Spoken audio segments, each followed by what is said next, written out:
Inaalala ko ang mga panahong nakamotor tayo kasama si Warsa. Maraming bagay ang wala sa atin ng mga panahon na yun. Pero tayo ang pinakamasaya. Halos palibot natin ang buong Laguna gamit ang 20 pesos na pagas mo kay Warsa. Pero bukod kay Warsa, ay ang di mo alam, may kinargahan mo rin ako. Nung panahong inabutan mo akong halos paubos na rin ang gasolina ng buhay. Inabutan mo akong hingal.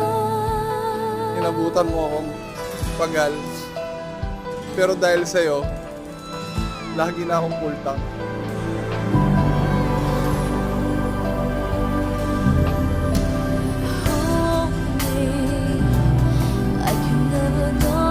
Salamat, Lord. Dahil ibinigay mo sa akin si Kong. Ibinigay mo ko sa tamang tao.